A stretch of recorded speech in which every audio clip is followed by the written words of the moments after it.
से हम बता रहे थे कि ट्रूडो साहब जो है उनके ऊपर जन्नत के दरवाजे कुछ तंग हो रहे हैं। हाँ जी, हाँ जी। तो वो नैनोज का एक जो है वो रिसर्च आई है और उसके मुताबिक जो है ये जो federal conservative, not the PC party of Ontario, federal conservative जो है 7 पॉइंट्स आगे चल रहे हैं। ये एक 1084 रैंडम इंटरव्यूज किए थे लोगों के, यानी 1084 लोगों के रैंडम इंटरव्यूज किए थे जो कि एंड किए थे जनवरी 13 को नैनोज ने। तो उसमें पता चला है कि कंजर्वेटिव पार्टी के पास अगर आज इलेक्शन हुए तो 35.6% लीड है और यानी कि उसके पास वोटिंग स्ट्रेंथ है, और जो लिबरल्स हैं वो ट्रेल कर रहे हैं 28.3% पे। तो मोहब्बत जो है मुझे लगता है ट्रूडो साहब से निकलती जा रही है। एनडीपी जो है उसके पास सपोर्ट है 20.7%, block 7.4%, green party 5.8%, people's party of Canada 2.1%। तो इस तरह से वो लग रहा है हालात रहे तो लिबरल हो सकता है कि थर्ड पे आ जाए और एनडीपी जो है वो सेकंड पे जाए। जी जी, तो वो कह रहे हैं कि जब से दिसंबर आया ना तब से ये जो है लिबरल पार्टी की जरा थोड़ी सी जो लोगों से मोहब्बत है वो पीछे पीछे आती जा रही है और एनडीपी जो है उसका शेयर इंक्रीज कर रहा है। जब और वही माजिद भाई वाली बात के शेयर अगर एनडीपी का इंक्रीज कर रहा है तो लिबरल को वो काट रही है, कंजर्वेटिव को नहीं काट रही। तो अच्छा, हम आज क्या महीना है माजिद भाई? हाँ जी, हो गया जी, जनवरी हो गया जी। जनवरी होगी ना 2023। मैं आज ही कह रही हूँ अगर चाहे साल के बाद चाहे 2 साल के बाद इलेक्शंस हुए, कंजर्वेटिव पार्टी अब इस तरह जीतेगी फेडरल लेवल पे। I am saying today now. ठीक हो गया जी, ठीक है जी, हम आज ही कह रहे हैं। हो गया तो पीयर पावर जो है वो काफी उनके लिए जो है ना, लोग अब वो हैं, एक तो यंग हैं और जरा लोग चेंज भी चाहते हैं। तो अब जो है वो नीली हवा चलेगी, पहले लाल हवा चली थी, अभी नीली चलेगी। ठीक है जी, मैंने भी अब सारे नीले कपड़े निकाले हैं। बिल्कुल बिल्कुल, ये देखें मैंने तो आज से ही नीले पहनने शुरू कर दिए। मैं उनके अफसोस में आज काले कपड़े पहने हैं। अच्छा अच्छा, चलो ठीक है, कोई बात नहीं। लेकिन माशाल्लाह से कल जो है ट्रूडो साहब बगैर सूट के बस एक शर्ट और वो ट्राउजर्स पहन के वो खड़े हुए थे वहाँ पे एक जगह पे, वो जो इलेक्ट्रिक कार्स हैं उनका वो प्लांट को कर रहे थे। क्या हैंडसम लग रहे थे माया। अच्छा, वाह जी वाह, दुनिया के वो जो देखें जरा, नहीं इसके बाद कितने कमेंट्स आए हैं। फिल्मों में काम मिल जाएगा। हाँ बिल्कुल, फिल्मों में काम मिलेगा और उनको जाना ही चाहिए, उनके लिए जॉब ठीक भी नहीं थी। इतने हैंडसम आदमी का क्या काम है भी, प्राइम मिनिस्टर ऐसे ही बिला वजह से अपना जो है टैलेंट जो है खराब किया है। अच्छा बस ठीक है जी, ओके। अच्छा जी, हमारे जो प्रीमियर डकफोर्ड साहब हैं उनके ऊपर भी आज बड़ी मीम्स आई हैं, क्योंकि उन्होंने आज अनाउंस किया है कि हम लेजिस्लेटिव चेंजेस ला रहे हैं ओंटारियो के अंदर, जिसकी वजह से सारे कनाडा से जितने भी हेल्थ केयर वर्कर्स हैं वो हमारे पास आके काम करेंगे। अच्छा जी, अब लोग इसको कह रहे हैं जी कि आपने पोचिंग करनी है, अब पोच कर रहे हैं। हाँ, ये आप ले रहे हैं। उन्होंने कहा जी हाँ, ये जो ब्यूरोक्रेटिक डिलेज थे इन सब रूल्स को हम अब लूजन अप कर रहे हैं, और ये इन्होंने रूल का नाम दिया है एज ऑफ राइट रूल्स। वो कह रहे हैं ओंटारियो जो है कनाडा का फर्स्ट बन गया है प्रोविंस जो कि हेल्थ केयर वर्कर्स को बोलेगा कि इमीडिएटली वो आके ओंटारियो के अंदर स्टार्ट कर सकते हैं। लेकिन इसका मतलब ये नहीं है, ओंटारियो की गवर्नमेंट ने अनाउंस किया है कि हम उनको कोई फाइनेंशियल इंसेंटिव्स दे रहे हैं, नहीं। हम सिर्फ अपने रूल्स चेंज कर रहे हैं, जिसकी के वजह से आप अभी इस वक्त जो करंटली यह सिस्टम किया है कि लोगों को आके यहाँ पे रजिस्टर करना पड़ता है ओंटारियो का जो लाइसेंस लेना पड़ता है। हाँ जी, हेल्थ रेगुलेटरी कॉलेजेस जो हैं उनके साथ बिफोर वर्किंग क्लासेस लेनी पड़ती हैं। वो कहते हैं जी कि नहीं, ये इन चीज़ों में बहुत ज़्यादा डिलेज आ जाते हैं, तो ये सब कुछ जो है हम खत्म कर रहे हैं। तो अब देखेंगे कि लोग कैसे, क्योंकि जाहिर है कि बहुत ज़्यादा क्रंच है यहाँ पे। बहुत सारे डॉक्टर्स नर्सेज एक तो ओंटारियो से निकल भी गए हैं और अमरीका को बहुत सारे लोग चले गए हैं, तो यहाँ पे काफ़ी जो है वो पैदा हो गई है। तो वो कह रहे हैं जी अब दूसरे प्रोविंसेस से आके लोग यहाँ पे काम कर सकते हैं। किचनर के अंदर आज बड़े अफसोस का वाकया हुआ जी, एक एक्सप्लोजन वहाँ पे एक रेजिडेंस, एक घर के अंदर हुआ है, लेकिन उसमें 4 लोग जो हैं वो जख्मी हुए हैं। 2 बच्चे जो हैं वो तो माइनरली इंजर हुए थे, तो इसलिए उनको लोकल हॉस्पिटल में डाला है। लेकिन जो एक औरत और मर्द, यानी कि जाहिर है उनके पेरेंट्स होंगे, तो वो जो है ज़रा सीरियसली इंजर्ड हैं, तो उनको अब आउट ऑफ रीजन हॉस्पिटल में लेकर गए हैं। इन तमाम चीज़ों की डिटेल्स जो है वाटरलू रीजनल पुलिस सर्विसेज ने दी हैं। उन्होंने कहा जी कि इमरजेंसी सर्विसेज को एक इत्ला आई थी कि एल्म रिज ड्राइव और क्वींस बुलेवार्ड के ऊपर एक धमाका हुआ है एक रेजिडेंस के अंदर, तो वहाँ पे वो पहुंचे थे, तो उधर वहाँ पे उनको ये 4 लोग मिले थे और धमाका इतना जोर का था कि आसपास के जो नेबरिंग जो स्ट्रक्चर्स हैं उनको भी काफ़ी मैसिवली नुकसान आया है। ओपीपी जो है जी ओंटारियो प्रोविंशियल पुलिस, उनको एक बॉडी मिली है हाईवे 400 के पास नॉर्थ बाउंड थी, ब्रैडफोर्ड वेस्ट गिलिमबरी जो है उसके एरिया में। ये 5th लाइन और हाईवे 88 का सिंगम बनता है। तो वहां पे उन्होंने एक बॉडी जो थी वो देखी कि वो एक वाइट टॉर्प जो था उससे वो ढांकी हुई थी। और इंसिडेंट्स क्या हुआ वहां पे, सर्कमस्टेंसेस क्या थे, उसके बारे में अभी तक पुलिस ने कोई भी डिटेल्स नहीं दी हैं, वो अननोन है अभी तक। लेकिन पुलिस कह रहे हैं कि अगर कोई आदमी अपनी गाड़ी से वहां पे गुजर रहा था और उसका जो डैश कैम है 4 या 5 दिनों के अंदर हुआ है, तो वो कह रहे हैं कि अगर डैश कैम में अगर कोई रिकॉर्डिंग हुई है या आपको इसके बारे में इंफॉर्मेशन है तो आप कांटेक्ट कर सकते हैं पुलिस को at 905-841-5777। I will repeat once again 905-841-5777। तो इसके ऊपर वो कहते हैं जी आप हमको इतला दे सकते हैं। अल जजीरा की आज एक रिपोर्ट आई है और ये रिपोर्ट जो है उसने एक दफ़ा फिर से इस्लामोफोबिक जो चीज़ें अमेरिका में चल रही हैं या कि यूरोप में एट लार्ज चल रही हैं उसके ऊपर फिर से आज बड़ी रोशनी डाली है।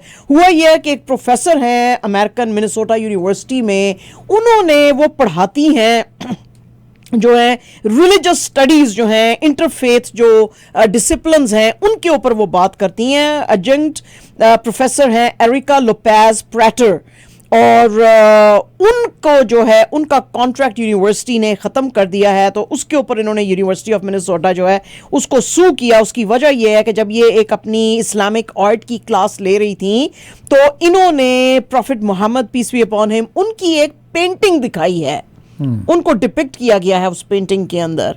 तो वहां पे कुछ स्टूडेंट्स जो थे वो बड़े इस बात का उन्होंने बुरा मना लिया। उन्होंने कहा जी हमें तो हमारा फेथ जो है इसकी चीज़ की इजाज़त नहीं देता है, रसूलुल्लाह सल्लल्लाहु अलैहि वसल्लम की तो कभी कोई तस्वीर ना बनाई गई है ना दिखाई जाती है।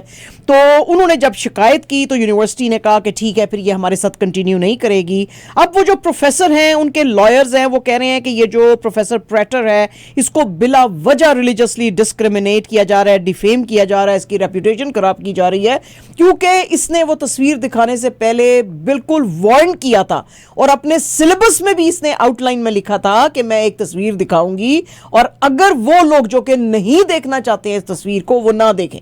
तो जब वहां पे वार्निंग्स थी तो फिर इन स्टूडेंट्स ने क्यों देखा अगर ये इतने अब डिस्टर्ब हो गए हैं। बहरहाल अब दोनों का पॉइंट ऑफ व्यू है। मुस्लिम जो स्कॉलर्स भी जो हैं वो कहते हैं जी रसूलुल्लाह सल्लल्लाहु अलैहि वसल्लम की डिपिक्शन की इजाजत ही नहीं है, उनकी तस्वीर हम दिखाते ही नहीं है, ना उनके चेहरे के बारे में इतना कुछ लोग जानते हैं, ना कभी उनके ज़माने में तस्वीर बनाई गई उनकी। तो ये हमारे फेथ को जो है वो करती है। दूसरी तरफ प्रोफेसर जो है वो कहती है जी मैंने जो है ये तो एक आर्ट फॉर्म थी जो कि मैं दिखा रही थी, इस्लामिक आर्ट के ऊपर हम बात कर रहे थे और मैंने वार्निंग्स दी थी तो मुझे बिला वजह जो है स्केप गोट बनाया जा रहा है। बहरहाल अब देखेंगे कि इस पे आने वाले दिनों में क्या होता है। न्यूजीलैंड की जो प्राइम मिनिस्टर हैं जी जसिंडा आर्डन, आपको पता ही है कि दुनिया में लोग उनको बहुत ज़्यादा पसंद करते हैं, खासतौर पे जो उनके मुल्क में एक वो जो अटैक किया गया था मुस्लिम मॉस्क के ऊपर, तो जैसे उन्होंने सारा कंडक्ट किया था उसकी वजह से काफ़ी इनकी दुनिया में इज्जत की गई थी। इन्होंने आज कहा है कि she is stepping down as early as this February में ये कर रही हैं और वो कह रही है कि मैं री इलेक्शन अब नहीं करूंगी। That's a very very big surprise. 42 years सिर्फ इनकी एज है और 5.5 ईयर्स इन्होंने काम किया है एज पीएम। इन्होंने कहा जी कि पॉलिटिशियंस जो हैं वो ह्यूमंस होते हैं और उनकी भी कुछ नीड्स होती हैं और वो उस वक्त तक देते रहते हैं जब तक वो दे सकते हैं, लेकिन फिर उनकी भी लिमिट होती है, उनका भी टाइम आता है। तो मुझे लगता है कि मेरा टाइम आ गया है, मुझे स्टेप डाउन करना चाहिए ताकि और अच्छे लोग जो हैं वो सामने आ सके। तो लोगों ने आज इनकी बहुत ज़्यादा तारीफ की है, ना सिर्फ मुल्क के अंदर बल्कि मुल्क के बाहर भी। और one of the most loved ये थी हेड ऑफ द स्टेट थी दुनिया में। पता क्या है मुझे जब भी ऐसा सिनेरियो आता है ना तो मुझे ट्रूडो साहब याद आते हैं जो बिगर ट्रूडो एलियट ट्रूडो जो थे उन्होंने भी एक दफ़ा ना अनाउंस कर दिया, उनकी रेटिंग बहुत नीचे थी तो उन्होंने अनाउंस कर दिया कि मैं पॉलिटिक्स से रिटायर हो रहा हूँ। तो सब जितने भी ऑपोजिशन वाले थे वो और पूरे टीवी वाले और रेडियो वाले उन्होंने सारी उनकी अच्छी अच्छी बातें की ना। 1 महीना 1.5 महीना गुजर गया, बहुत ज्यादा उनकी अच्छी बातें की। तो उन्होंने कहा यार अगर आप मुझे इतना पसंद करते हो तो मैं नहीं रिटायर हो रहा। जीत गए। जी जी जी बिल्कुल। हाँ जी, तो बहरहाल देखते हैं। अभी तो वो कह रही है कि मैं नेक्स्ट मंथ में जो है मैं I am just stepping down, I am resigning. तो अब देखते हैं क्या होता है। जनाब आज रॉयटर्स की खबर है और रॉयटर्स की इस खबर के मुताबिक जो है आज जो है ईरान और साउथ कोरिया के बीच में काफ़ी जो है सैल्वोस जो है वो किए गए जो है एक्सचेंज, उसकी वजह यह है कि दोनों ही मुल्कों ने, ईरान ने साउथ कोरिया के एम्बेसडर को और साउथ कोरिया ने ईरान के एम्बेसडर को बुला के काफी झिड़का। अच्छा, उसकी वजह क्या हुई? उसकी वजह यह हुई कि साउथ कोरिया के जो प्रेसिडेंट हैं यून सुक योल, जो कि अभी आए हैं, उन्होंने कहा जी वो एक अबू धाबी के अंदर साउथ कोरियन ट्रुप्स जो हैं उनसे मिल रहे थे और वहां पे स्पीच करते हुए उन्होंने कहा जी कि जैसे हमारा जो दुश्मन है, एनिमी का उन्होंने वर्ड यूज किया, नॉर्थ कोरिया है, उसी तरह यूएई का जो एनिमी है वो ईरान है और ये बिगेस्ट थ्रेट्स है रीजन के अंदर। अब ईरान तो इस पे बड़ा भड़क गया। ईरान ने कहा जी आपके जो प्राइम मिनिस्टर है उसने इस तरह की बातें क्यों की हैं, क्योंकि आपको पता ही है कि ईरान के और साउथ कोरिया के बहुत बुरे ताल्लुकात इसलिए हुए हैं कि अमेरिकन के कहने के ऊपर जो उन्होंने सैंक्शंस लगाई हैं ईरान पे, $7 बिलियन जो है साउथ कोरियन बैंक्स में जो था वो इन्होंने फ्रीज उनका किया हुआ है। और ईरान ने बहुत दफा साउथ कोरिया को कहा है कि हमारे वो पैसे रिलीज करो, हमको, एक्सक्यूज मी, खासतौर पे जब वैक्सीनेशंस के लिए पैसे चाहिए थे और चीज़ों के लिए, जब उनकी थोड़ी सी इकोनॉमिक कंडीशन खराब थी, साउथ कोरिया उस पैसे को रिलीज करने को तैयार। तो ऑलरेडी स्ट्रेन्ड है रिलेशनशिप्स इनके। तो फिर उसके ऊपर जी योल साहब ने इस तरह का बयान दे दिया, तो उसके ऊपर यून साहब ने ये कह दिया। अच्छा, यून साहब का जो ऑफिस है वो कहते हैं जी कि हमारे प्राइम मिनिस्टर ने ये बात इसलिए की है क्योंकि वो जो साउथ कोरिया में जो हमारे जो ट्रुप्स हैं उनको जरा एनकरेज वो करना चाहते थे, तो एनकरेजमेंट के लिए उन्होंने इस तरह की बात की है। इसके अंदर जो है कोई ऐसी जो है खराब वो बात, सॉरी प्राइम मिनिस्टर नहीं है ये प्रेसिडेंट है, प्रेसिडेंट है, साउथ कोरिया के प्रेसिडेंट है। तो वो कहते हैं जी प्रेसिडेंट साहब ने ये जो बात की है उनको एनकरेज करने के लिए कही है ट्रुप्स को, और इसमें कोई हम बैड फीलिंग नहीं है। बहरहाल जी तेहरान ने कहा है कि जी आपने ये बड़ी गलत बात की है और ईरान के साथ जो सारे जो नेबर्स हैं उनके साथ हमारे डीप रूटेड और फ्रेंडली टाइज हैं और हम हर किसी के साथ दोस्ती रखने की कोशिश करते हैं क्योंकि ये बहुत ज़रूरी है रीजनल पीस और स्टेबिलिटी के लिए। और इस तरह की अगर आपकी अनफ्रेंडली अप्रोच होएगी सियोल के तो फिर दोस्तियां नहीं चल सकेंगी। सही। तो ये आज काफ़ी जो है बात आगे पीछे चलती रही। अफगानिस्तान के अंदर शदीद सर्दी चल रही है और शदीद सर्दी की वजह से, यानी सोचें आजकल की दुनिया में भी शदीद सर्दी की वजह से 78 लोगों की डेथ हो गई है। और जो वैसे इंडिपेंडेंट मीडिया है इंटरनेशनल, वो कहते हैं कि ये डेथ जो है इसका नंबर ज़्यादा हो सकता है। 8 जो हैं तकरीबन डेथ्स जो हैं सॉरी 8 डिफरेंट प्रोविंसेस जो हैं आउट ऑफ 34 उसमें ये डेथ्स जो हैं ये रिकॉर्ड की गई हैं। और टेम्परेचर्स जो हैं यहाँ पे -34 डिग्रीज को टच कर रहे हैं, जो कि एक 15-20 साल में भी इस तरह का टेम्परेचर अकॉर्डिंग टू एक्सपर्ट्स नहीं आया है। शाहिद जी वो जो फोटोज देख रहे हैं, देखिए वो स्वेटर्स में खड़े हुए हैं। हाँ, स्वेटर्स में खड़े हैं और बच्चे वहां पे खेल रहे हैं बाहर। हाँ। लेकिन बहुत सारी इसमें डेथ्स भी हैं। अच्छा, अब उसमें इनको ह्यूमैनिटेरियन एड चाहिए बहुत सारी, यानी कि खाने पीने की चीजें भी नहीं मिल रही क्योंकि इकोनॉमिक कंडीशन इतनी बुरी है। लेकिन जो यूनाइटेड नेशंस का office for coordination of humanitarian affairs है और दूसरे एनजीओज है, वो कह रहे हैं जी कि चूंकि तालिबान की गवर्नमेंट जो है औरतों को काम करने की इजाजत नहीं दे रही और एनजीओज में और यूनाइटेड नेशंस के इन इदारों में ज्यादा औरतें काम कर रही थी, तो इसलिए हम ह्यूमैनिटेरियन एड भी नहीं पहुंचा सक रहे हैं।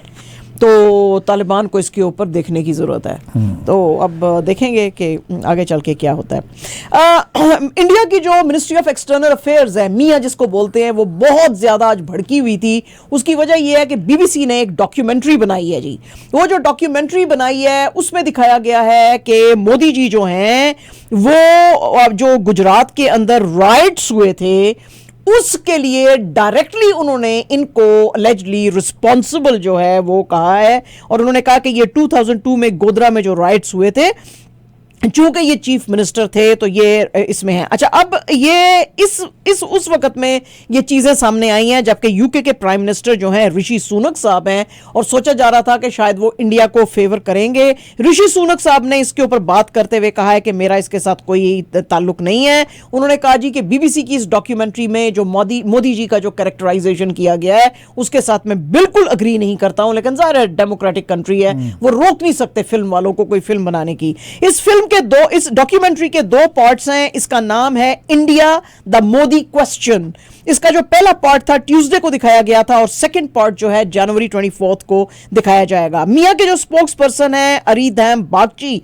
उन्होंने बड़ा क्वेश्चन किया इस डॉक्यूमेंट्री के ऊपर और उन्होंने कहा जी कि 20 साल पुरानी रिपोर्ट अभी कैसे याद आ गया बीबीसी को इसके ऊपर जो है फिल्म बनाने की बिला वजह। ये बिल्कुल डिसक्रेडिटेड नैरेटिव है इनका और ये उसके ऊपर जंप कर रहे हैं और वो भी एक आदमी के कहने पे। कुछ अर्सा पहले जो फॉर्मर यूके के फॉरेन सेक्रेटरी थे जैक स्ट्रॉ, उन्होंने पॉइंट आउट किया था कि गोधरा के अंदर जो भी गुजरात में हुआ था उसके लिए जिम्मेदार मोदी जी हैं। तो वो कहते हैं जी एक आदमी की बात के ऊपर आपने इतनी बड़ी डॉक्यूमेंट्री कैसे बना दिया, उसको लेजिटिमेसी का आपने स्टेटस कैसे दे दिया है। हमारे मुल्क में तो आज तक जो है आजादी के बाद डिप्लोमेट्स आए थे, अब आप हमारे मुल्क को रूल नहीं कर रहे हो और जब आप हमारे मुल्क को रूल नहीं कर रहे हो एज डिप्लोमेट्स हमारे मुल्क में आ रहे हो तो फिर आप इस तरह की 20-20 साल पुरानी खबरें निकाल के उसको अपना नैरेटिव कैसे दे रहे हो आप। सही। तो उन्होंने कहा जी कि हम बिल्कुल अग्री नहीं करते हैं बीबीसी की इस डॉक्यूमेंट्री के साथ। तो इससे लग रहा है कि और स्ट्रेन होंगे हालात जो हैं इंग्लैंड और इंडिया के बीच में। इस सेगमेंट को आप तक पहुंचाने के लिए सब नान कबाब ने हमें ताउन दिया है। नान कबाब की ग्रैंड ओपनिंग स्पेक्ट्रम वे, ये जो है आपका अल्लाह भला करे 5042 satellite drive Mississauga, 5042 satellite drive in Mississauga कल होने जा रही है 1 बजे से लेकर 6 बजे तक। और यहाँ पर फर्स्ट कम फर्स्ट सर्व पे आपको जो 300 कस्टमर्स होंगे फर्स्ट, उनको चॉइस दी जाएगी कि आप एक चिकन कोफ्ता, तंदूरी चिकन, पनीर या चपली कबाब ले सकते हैं और ट्राई करें। Naan Kabab modern Afghan cuisine 5042 satellite drive in Mississauga, 4162858191 इनका फ़ोन नंबर है जी। आज द डिप्लोमेट की एक खबर है और इन्होंने कोट किया है इंडिया के national bureau crime records bureau को। नेशनल क्राइम रिकॉर्ड्स ब्यूरो को इन्होंने जो है वो रिपोर्ट करते हुए ये सारी चीज़ वो सामने लेकर आए हैं। वो कहते हैं जी कि दिल्ली आज भी पूरे हिंदुस्तान के अंदर मोस्ट अनसेफ, या आप कह सकते हैं अनसेफेस्ट जो सिटी है इंडिया का विमेन के लिए, वो दिल्ली है अभी भी।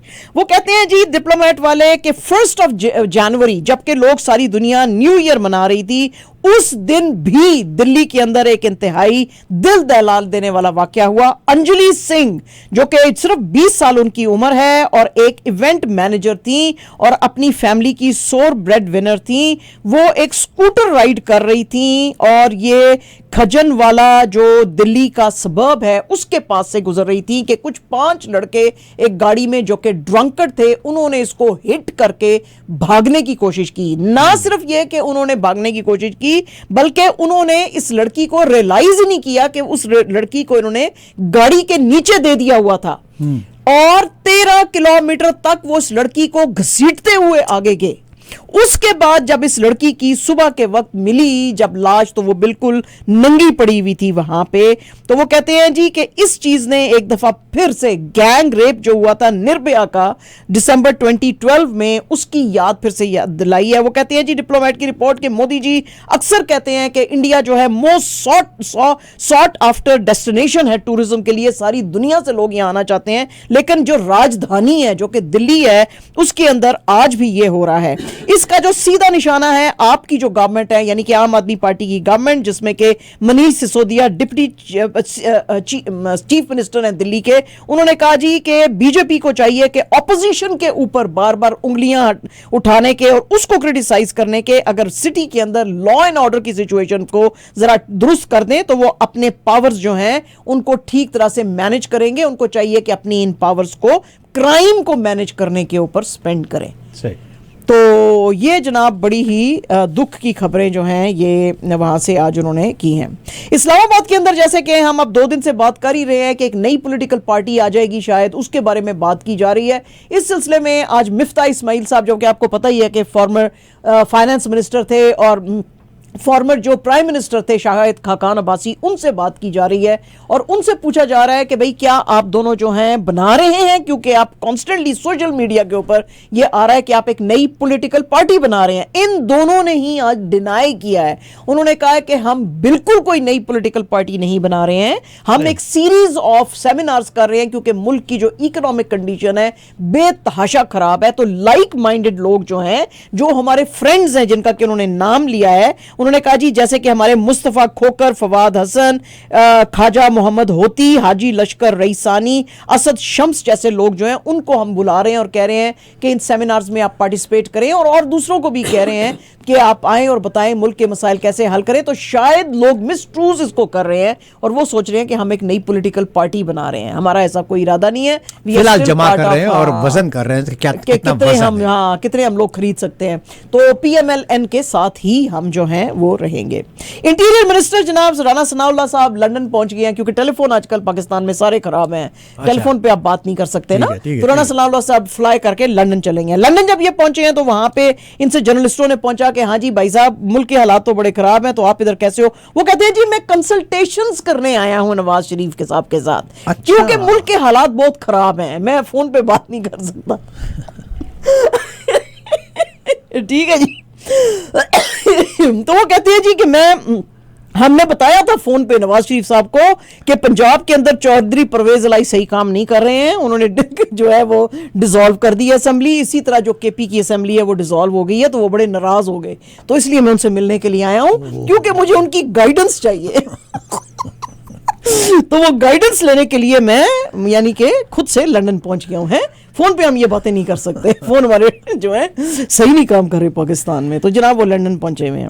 एहसन इकबाल साहब जो है minister for planning development and special initiatives, उन्होंने आज इस्लामाबाद में एक मीटिंग बुलाई थी। उस मीटिंग में बात करते हुए उन्होंने कहा जी कि IMF की तमाम कंडीशंस हमको पूरी करनी पड़ेंगी ही, इसलिए क्योंकि प्रीवियस गवर्नमेंट ने बहुत रेकलेस अग्रीमेंट्स किए थे IMF के साथ, तो अब हम उसमें से बाहर नहीं निकल सकते हैं, लेकिन हम कोशिश करेंगे कि कॉमन मैन के ऊपर कम से कम जो है वो बर्डन डाला जाए और हमको ये सख्त डिसीजंस लेने पड़ेंगे। लेकिन चूंकि काम बहुत खराब कर दिए प्रीवियस गवर्नमेंट ने, तो हम लॉन्ग टर्म प्लानिंग्स नहीं कर सकते, शॉर्ट टर्म हम प्लानिंग्स करेंगे अब। और मैं हर उस बंदे को जो मुल्क में पैसे वाला है उसको मैं कह रहा हूं कि अपने रिसोर्सेज को मोबिलाइज करें ताकि हम जो फॉरेन लोन्स हैं उनसे हम छुटकारा लें और अपनी प्रोडक्टिविटी और एक्सपोर्ट्स बढ़ाएं। तो मेरा एहसन इकबाल साहब अगर सुन रहे हैं उनसे सवाल है, सर आपने जरदारी साहब और नवाज शरीफ साहब को कहा है कि पैसा बड़ा आपके पास लेकर आओ मुल्क में? कहा है सर आपने, नहीं कहा होगा, कोई बात नहीं, चलो नेक्स्ट टाइम पूछ लेना। ठीक है जी। अच्छा जनाब, पाकिस्तान में जो क्रॉस बॉर्डर टेररिज्म है वो कुछ ज्यादा ही बढ़ता जा रहा है और इस दफा जो हमारे दोस्त हैं ईरानी, उनकी तरफ से, उनकी सॉइल से कुछ टेररिज्म के अटैक्स जो है वो हुए हैं और ये हुए भी जो हैं पाकिस्तान के जो सिक्योरिटी फोर्सेस जो पेट्रोल कर रही थी पाकिस्तान ईरान बॉर्डर के ऊपर, उसके ऊपर हुआ है। इसके ऊपर बात करते हुए फॉरेन ऑफिस की जो स्पोक्स पर्सन है मुमताज जहरा बलोच, उन्होंने आज पाकिस्तान की तरफ से ईरान को कहा है कि भाई ये जो परपेट्रेटर्स हैं you should bring them to task, और ये जो है हमने ये वादा किया हुआ है इंटरनेशनल कम्युनिटी से कि पाकिस्तान की सॉइल टेररिज्म के लिए यूज हम नहीं करने देंगे। तो यही वादा हम सोचते हैं कि हमारे नेबर्स भी अपने आप से करें। पाकिस्तान ने ईरान से कहा है कि भाई आप ये जो लोगों ने टेररिस्ट अटैक्स किए हैं जिसमें कि सिक्योरिटी ऑफिशियल्स जो थे मार्टर हुए हैं, तो उसके ऊपर आप एक प्रोब बिठाएं और ये क्रॉस बॉर्डर अटैक्स जो हैं इनको रोकें। सही, तो ये उन्होंने कहा है। कराची पुलिस जो है जी, उन्होंने PTI के ऑफिशियल्स को टेरर चार्जेस के ऊपर पकड़ा है, टेरर चार्जेस के ऊपर। अच्छा पकड़ा किनको है जी? अली जैदी साहब जो है सीनियर जो PTI के लीडर हैं और 16 और जो लोग हैं, क्योंकि वो कहते हैं जी कि किमाड़ी के DC का ऑफिस आपने वेंडलाइज किया है। तो मैं पूछना चाहती हूँ कि भाई साहब आपको क्या पता है कि इन्होंने किया? क्योंकि PPP के भी वर्कर्स थे, JI के भी वर्कर्स थे, सारे थे वहां पे। बहरहाल जी वो कहते हैं टेरर चार्जेस हम इनके ऊपर लगाएंगे, है पत्थर छतर जो इन्होंने फेंके हैं उसकी वजह से टेरर चार्जेस हैं इनके ऊपर। ठीक है जी, वो लगा रहे हैं और वो कह रहे हैं जी कि वो आपको पता ही है कि वो जो काउंटिंग वहां पे चल रही है, जो लोकल बॉडी के इलेक्शंस हुए थे उस सिलसिले में, तो इनके बड़े नारे वारे लग रहे थे क्योंकि वो कह रहे हैं PPP ने बड़ी धांधली की है, तो उसकी वजह से जो वो चल रहे थे क्लैशेस इनके बीच में, जिसकी खबर हमने कल भी सुनाई थी, 2 जर्नलिस्ट उसके हुए थे, तो उनके खिलाफ जी एक FIR लिखाई गई थी जिसके के ऊपर कराची पुलिस ने कहा जी हम क्या करें, अब तो FIR लिखाई गई है ना, अब तो हम इनको बुक करना पड़ेगा। तो बेचारी कराची पुलिस के हाथ बंधे हुए हैं, वो कहते हैं FIR आ गई, हमने काट दिया FIR, अब इनको पकड़ना पड़ेगा। जाहिर है कि अली जैदी और बाकी के PTI के ऑफिशियल्स ने बड़ा इसको कंडेम किया कि टेरर चार्ज कैसे है ये, है ना, ये तो तोड़ फोड़ के वेंडलिज्म के आपका बहरहाल जी टेरर चार्जेस इनके ऊपर लगाए गए हैं। मोदी जी जो हैं जी, उन्होंने आज बहुत दिनों के बाद बीजेपी के अपने वर्कर्स जो हैं उनको कहा है कि अननेसेसरी कमेंट्स ना करें।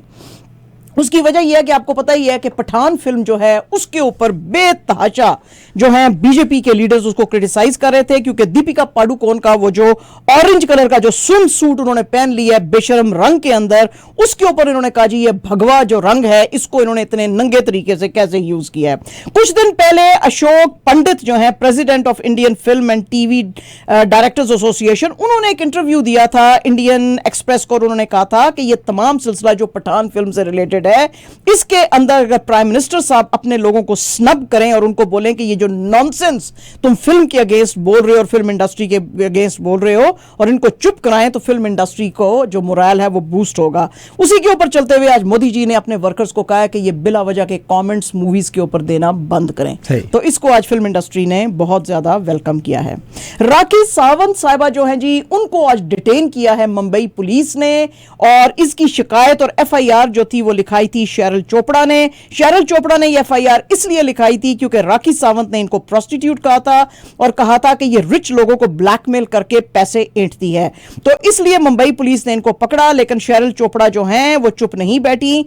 आज जो अंबोली पुलिस स्टेशन के बाहर ये खड़ी हुई थी। इनका कहना था जी कि इसके हस्बैंड जो है राखी के आदिल, वो मेरे पास आए थे और उन्होंने कहा था जी राखी तो पागल है, प्लीज उसको माफ कर दो, लेकिन जो है इनको इनके खिलाफ मुझे शिकायत करनी थी। और मैं ये बताना चाहती हूं कि राखी सावंत साहिबा का जो भाई है, इन्होंने तो ललकार दे दी सल्लू भाई को भी, सलमान खान को भी, कि जो बड़ा भाई बनता फिरता है सलमान खान, उसको भी समझ लेना चाहिए कि इस मुल्क के कॉन्स्टिट्यूशन से कोई खिलवाड़ नहीं कर सकता और कोई भी ऊपर नहीं है। अगर इसको पकड़ा है तो वो भी पकड़ा जा सकता है। तो जनाब आज ये बड़ी गर्मा गर्म खबर जो है सारा दिन एंटरटेनमेंट की इंडस्ट्री में चलती रही।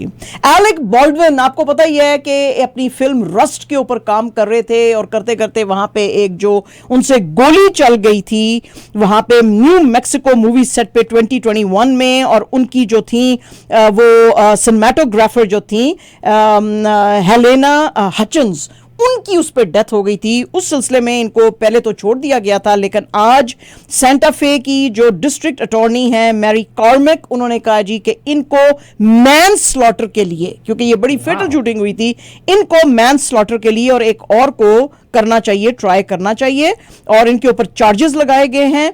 और उन्होंने कहा कि एलेक बॉल्डविन जो थे उनको चेक करना चाहिए था। हालांकि एलेक बॉल्डविन का कहना है कि हालांकि वो पॉइंट क्योंकि कर रहे थे ना पिस्टल अपनी की तरफ कि मेरा काम नहीं था उसको चेक करना, जिसका चेक करना काम बनता था जो इक्विपमेंट मैनेजर होता है उसको भी चार्ज किया। तो वो कहते हैं उनका काम था, लेकिन बाद उन्होंने कहा जी इक्विपमेंट मैनेजर और एलेक बॉल्डविन दोनों को चार्ज किया जाएगा क्योंकि ये दोनों जो हैं रिस्पॉन्सिबल हैं।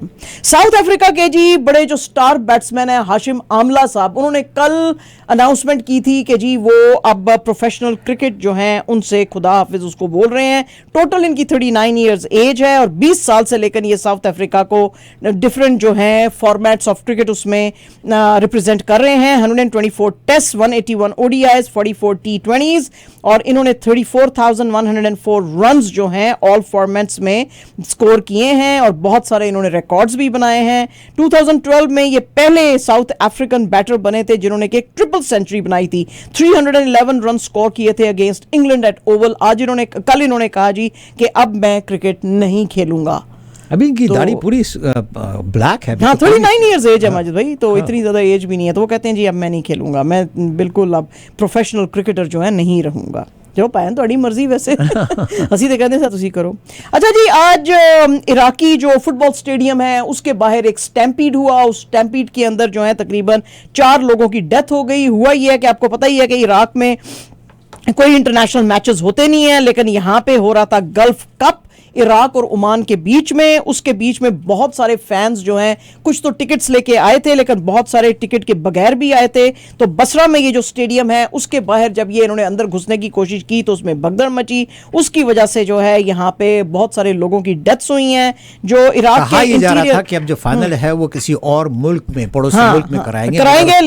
लेकिन जो प्राइम मिनिस्टर है मोहम्मद शीह अल सुडानी, अभी जो नए प्राइम मिनिस्टर बने हैं, उन्होंने कहा है सारे लोगों को कि भाई आप वापस जाओ। इंटीरियर मिनिस्टर ने भी आज कहा है, उन्होंने कहा जी ताकि हम यहाँ पे फाइनल करवा सके अच्छे तरीके से, बड़ी मुश्किलों से यहाँ पे इंटरनेशनल मैचेस आए हैं तो उसको जो है हमें कराना चाहिए। वर्ल्ड हॉकी जो 2023 चल रहा है उसके अंदर इंडिया ने आज वेल्स को 4-2 से हराया है। ये कलिंगा स्टेडियम के अंदर मैच चल रहा था और अब ये क्रॉसओवर मैचेस जो हैं ये शुरू होने वाले हैं और इसके अंदर जो है वो इंडिया न्यूजीलैंड के अगेंस्ट खेलेगा। Unfortunately Pakistan is not there. हाँ, एक दफा फिर से, हालांकि पाकिस्तान के पास सबसे ज्यादा रिकॉर्ड्स हैं हॉकी के, लेकिन अब जो है वो फिर से एक दफा नहीं खेल सकेगा। And absolutely our last news जनाब, मॉन्ट्रियल की जो हमारी नेटिव हैं लेला फर्नांडिस, 20 इयर्स उनकी एज है, उनको भी आज बहुत ज्यादा कुछ जो है सक्सेस नहीं मिली। ऑस्ट्रेलियन ओपन से ये बाहर है, सक्सेस ही नहीं मिली। तो विमेन सिंगल जो है उसमें ऑस्ट्रेलियन ओपन में ये सेकंड राउंड में जो कैरोलिना गार्सिया ऑफ फ्रांस के साथ इनके मुकाबले जो चल रहे थे 7-6 7-5 से ये हारी हैं एट रॉड लेवर स्टेडियम।